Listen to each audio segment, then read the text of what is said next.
before I start with the Book of Esther, there's a couple things I want to talk about. One is that sometimes the names in the Bible are hard to pronounce. And so I'm going to give you my best pronunciation, but I'm here to tell you that sometimes I'm going to be wrong because I look at it and I try to sort it out, and sometimes I'm wrong. So I'm going to tell, since my wife's not here today, I'm going to tell a story about her. But I'd tell the story if she was here. I have a hard time pronouncing Thessalonians. I hope that was right today because often I mispronounce it. So at Yorktown one time, I was a liturgist, and I was supposed to do something in Thessalonians, and at Yorktown, the choir sits right behind the liturgist, and she was sitting right behind me. We had worked and worked the Saturday and all that morning on me pronouncing it correctly. I don't know what I said, but it was wrong. And from behind me, she went, now I didn't hear her, but I felt her. Shirley McCall, who's since passed on, was sitting beside her, and she said, Benita, what's wrong? She said, we worked and worked on that for him to pronounce it right, and he did it wrong. She said, Benita, there's only two things you need to know. There are two kinds of people in the church. One group, after he said it that way, went, I always wondered how to pronounce that. Okay? The other group went, I'm glad it's not me who's up there. So we're going to be pretty flexible in how we pronounce things because sometimes I'm right and sometimes I'm wrong. I will read Scripture sometimes and try to interpret it, and I could be wrong on that. One of the things I learned in the last class, it was all about going through Scripture and figuring out what it means. And the instructor said, he goes, how many of you use, and he gave us like 3 or 4 different commentaries, and we all use different ones. And he said, how many of you start by just reading through it and deciding for yourself what you want to do? Well, we're all local pastors, and apparently none of us have that much confidence because I think only 1 of the 10 of us said, oh yeah, I do that. And just so you know, I wasn't one of the 1. And he said, that's just one guy's opinion. And he said, so sometimes I'm going to tell you something, and you might go, boy, I'm not sure that that's what I think it means. And you know what? That's okay. Because sometimes I'll read Scripture and go back and read it later, and I'll decide it means something entirely different than what I thought it did when I first read it. So I said all that to start through the Book of Esther. So, okay, I'm not blocking the screen. So I have 2 different Bibles I read for this. And so what I want to do is start out kind of talking about who the players are. So in the one version I have, it calls the king Xerxes. It's how I pronounce it anyway. And the other version calls him Ahasuerus. I don't really know why there's a difference, but you see that in the Bible sometimes when people interpret, they come up with slightly different names. When the story starts, Queen Vashti is the queen of the kingdom. She has a very small part in this, if you've read it. Mordecai, I always try to make Mordecai her uncle. I don't know why. But Esther's mom and dad have been killed somehow. We don't really know how. But Mordecai's her cousin, and Mordecai has taken her in because apparently she was relatively young when the parents died. And we're kind of led to believe, or at least the way I read the story, she's like 18 when this starts, is kind of the way I've used it. Now, Esther originally was known as Hadassah, is the way I pronounced it. But in the story, she's mostly called, after the very first line in the one Bible I read, then she becomes Esther. And then Haman is the bad guy. I mean, every story, there's a good guy, bad guy. Haman ends up being the bad guy. And so those are the main players as we go through this. So King Xerxes has a party. And really, the whole idea of the party is to show off how much stuff he's got. That he is wealthy, he's got more stuff than anybody. And I don't know about you guys, I've been to a party that I thought was a little extravagant, but this party goes on for like 6 months. I mean, it just like doesn't have an end. And so one of the things they're allowing them to do is they can drink all they want. So it's just like a total, bash. Well, after part of the party, there's 7 days have gone by, and it's not really clear to me if that's towards the beginning or towards the end. The king invites, which is code for the king commands, the Queen Vashti to come to the party. And the only reason she's been invited is because he's going to show her off. I mean, she's supposed to be the most beautiful queen person, female.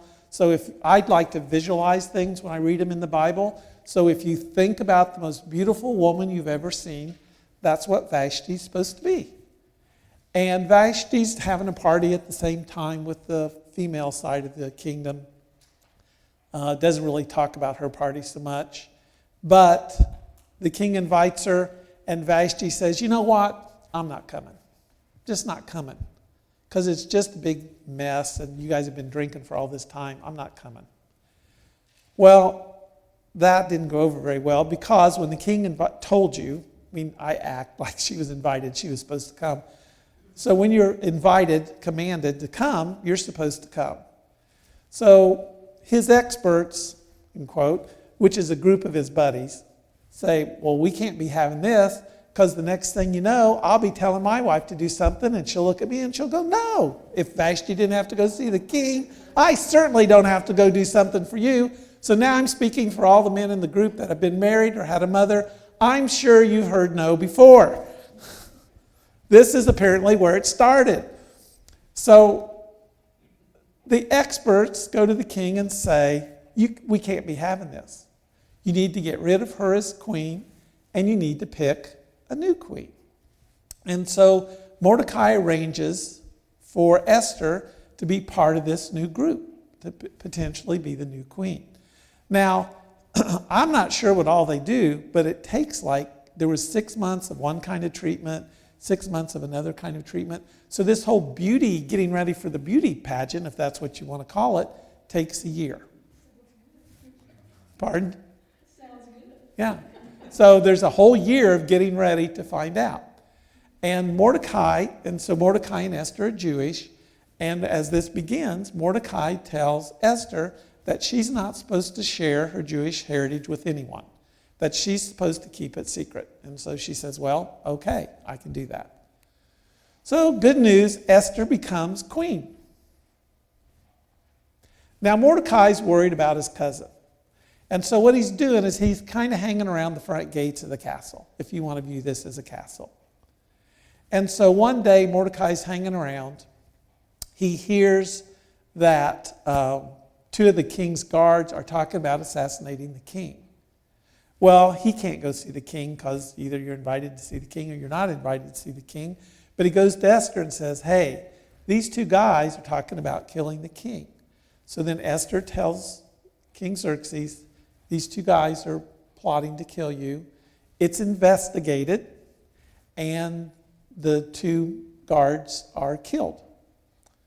Now, they have this big book. They didn't have computers or laptops in, but they have this big book. So they're writing in the book about how Mordecai saved the king from assassination.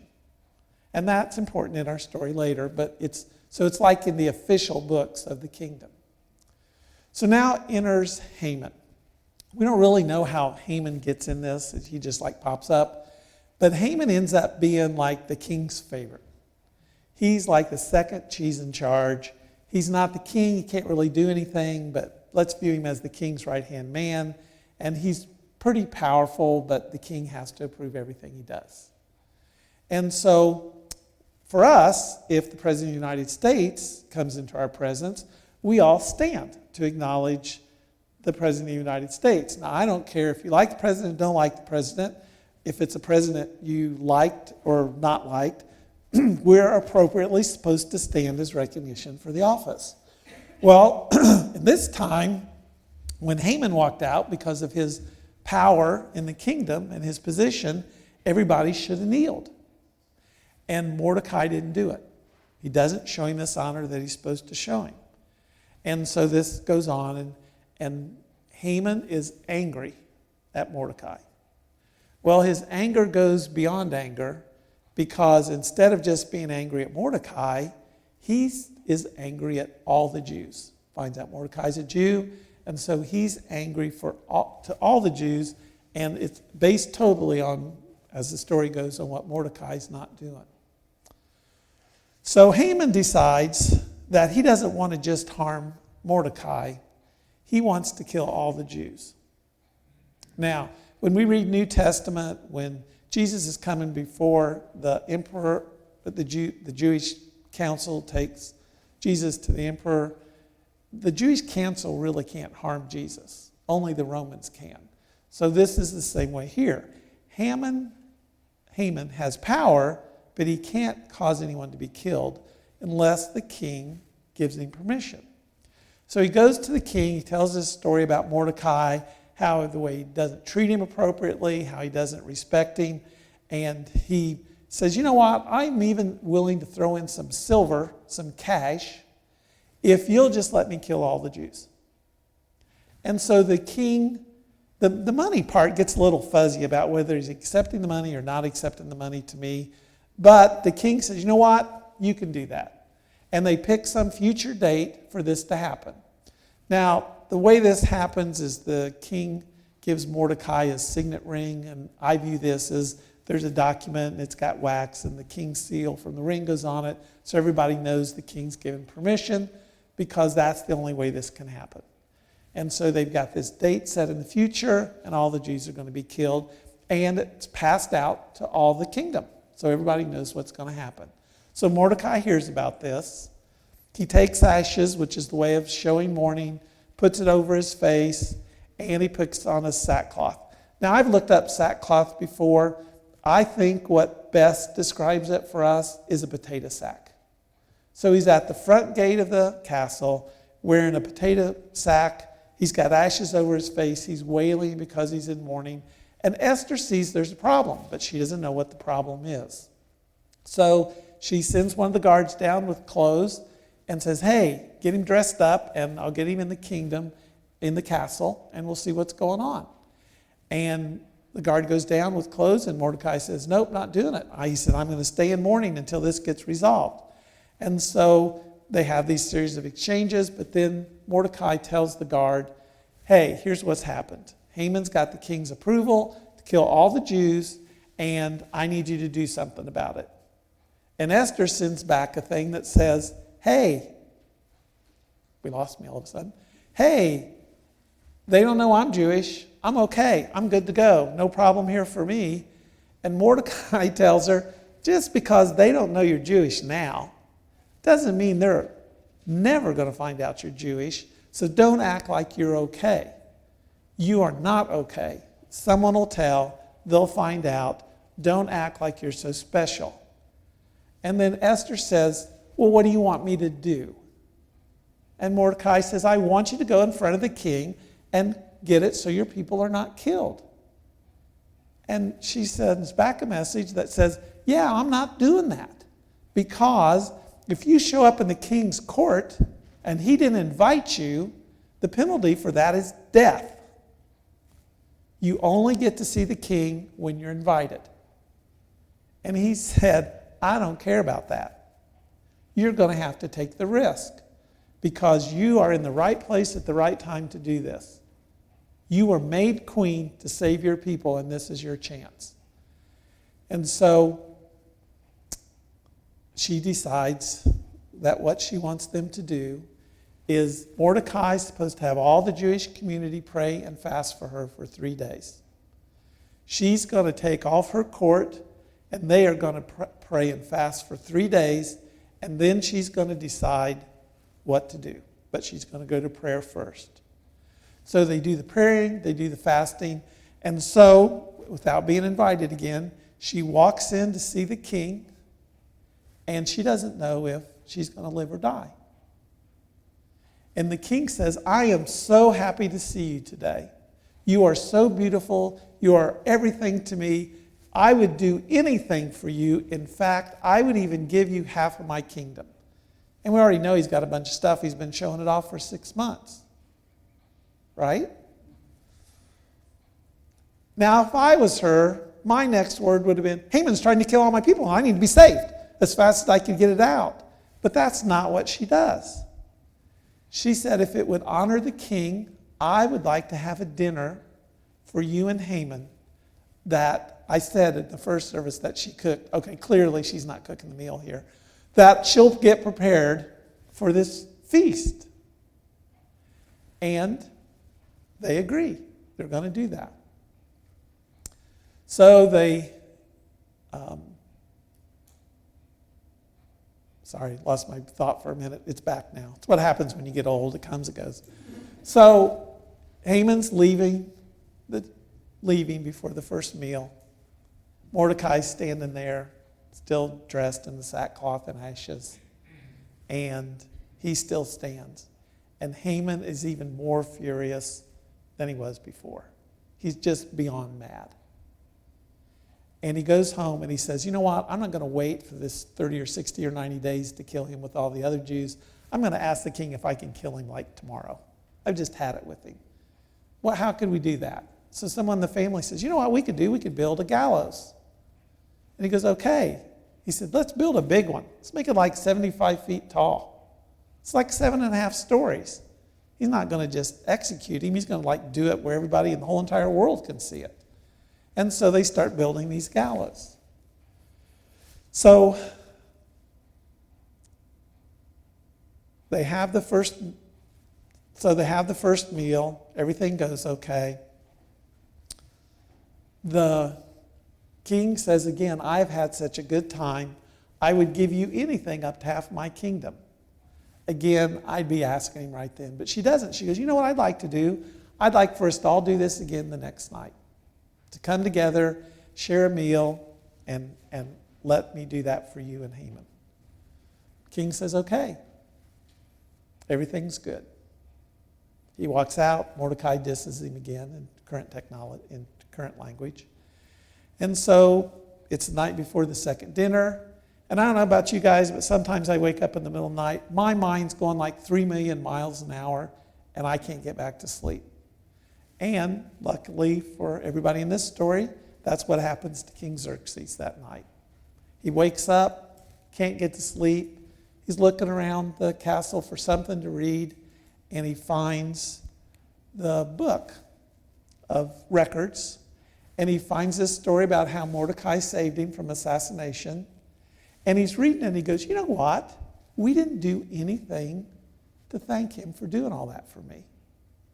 I mean, how did I just forget?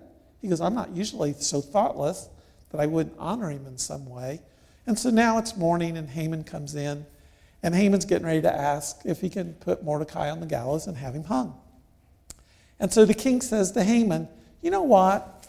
If I had a guy who was really, really special to me, that was more special than everybody else, who did things for me that nobody else has ever done before, how could I honor him? What would be an appropriate thank you?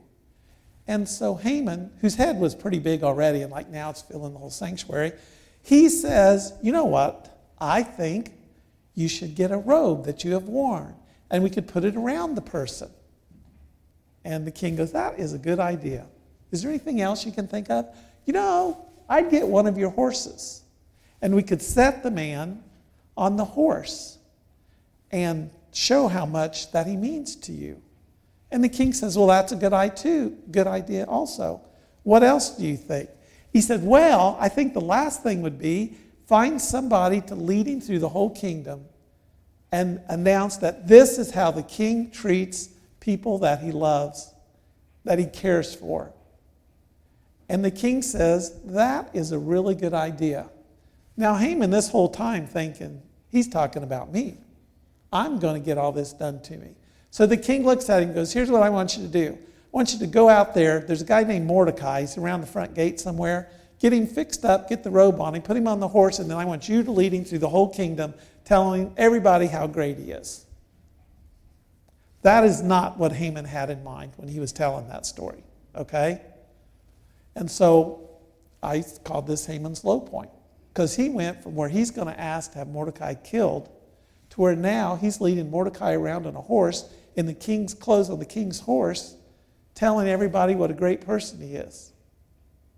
And so that's how he spends the day. You can just picture Haman, head down, this is how the king honors his favorite people. And Mordecai's on this huge horse being led around by him. So they get back to the king's home. He drops Mordecai off. He goes to his house, tells his family the story, and the wife goes, you're just done. You're just done. You need to get away from this guy, quit letting him bother you. This is going to end out badly for you. You can see this is going to end out badly. There's no way this is going to be good. And Haman goes, yeah, well, you got to go back and see the king and have dinner with Esther. And he goes, I just don't know what we're going to do. So he goes back to the dinner. Dinner's going well. Haman's not very excited about the whole Mordecai thing. And the king again says to Esther, you know what? This has been such a good time that I would do anything for you. I would even give back half my kingdom to you. And Esther says, well, you know, there's something I've been meaning to bring up. He said, you have given someone permission to kill not only me, but all my people. And I want to ask you to reconsider that. Now, if you just wanted to make us slaves, I wouldn't even bother with this. But because he wants to kill us all, I want you to bring that to an end. Now, apparently the king must have some memory problems, because then he says, well, I don't even know what you're talking about. Well, we already know he approved it. So that part of the story bothers me. I don't know about you guys. I've had bosses before. They tell you to do something. Then you do it. Then they come back later and they're talking to you about why you did it. And you're going, you told me to. No, you must have misunderstood. I don't think so. Well, this seems to me like the king had one of those times where he forgot apparently what he approved. So somewhere in here, the king leaves the room. Haman and Esther are in the room, and he knows he's done. So he kind of falls. I kind of picture Esther like sitting on a low couch like you see back in old times. And he like falls on her and he's begging and pleading that somehow she'll save him. The king won't have him killed, and she won't have him killed. And the king walks in. He goes, not only do you want to kill my wife, again, he forgot he was the one that approved it. You want to kill my wife, but now you're trying to have some kind of an affair with her right in front of me in my own castle. And so Haman's going, no, you misunderstand. He goes, oh no, I understand perfectly.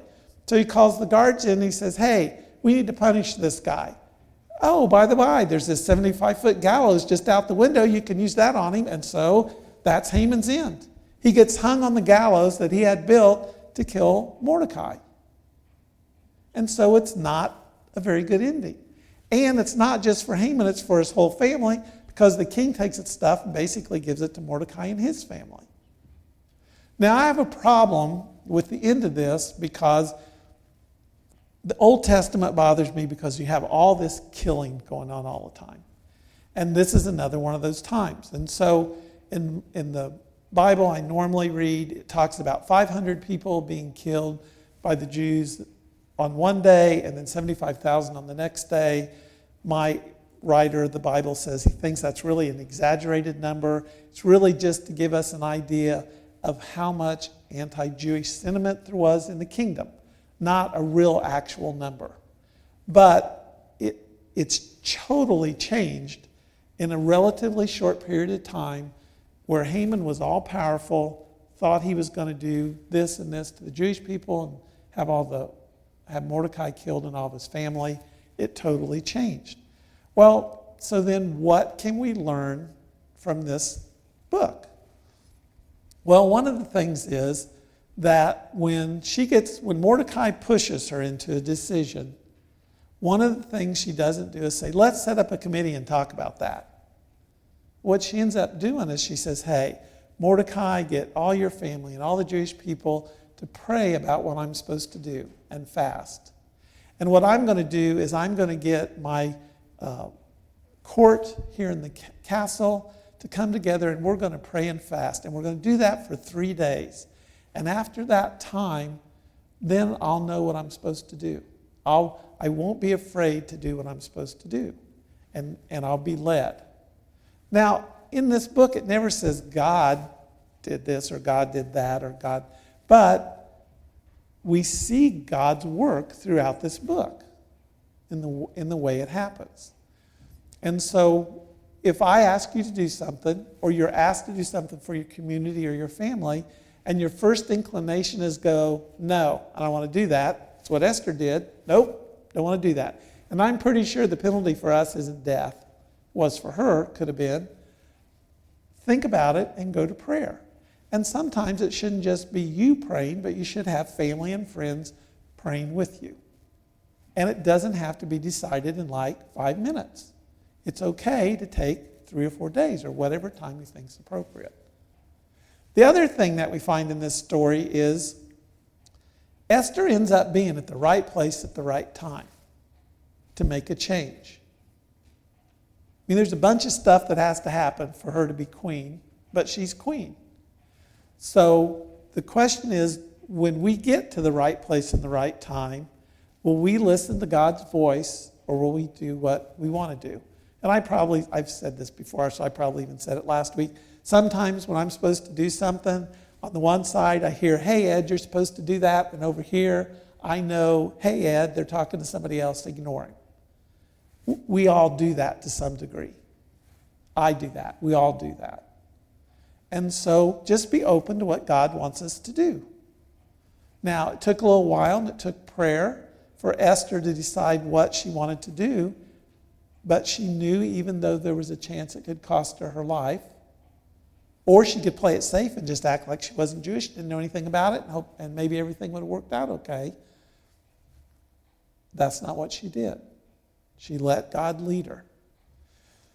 Now, Mordecai does tell Esther, when she's telling him no several of those times, that, you know what, Esther, you are in the right place at the right time. And if you don't do this, God will find somebody else to do it. But it doesn't mean that something bad might not happen to you, because you had the opportunity and the advantage to be in that right place at the right time, but you didn't do it. And so we all can find ourselves in that.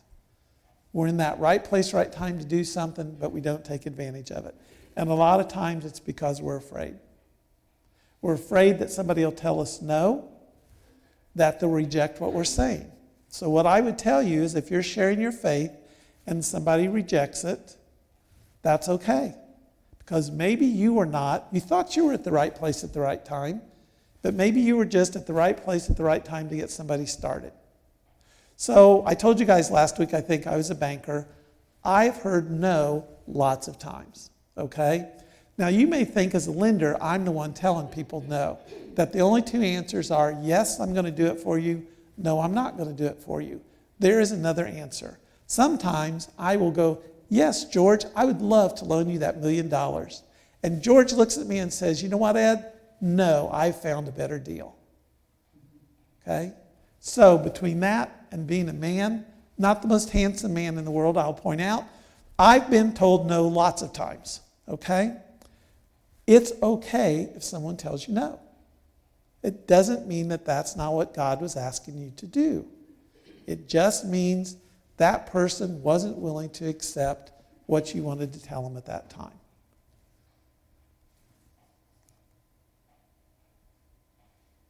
And so when we read Esther, I think those are the things that we can learn from it.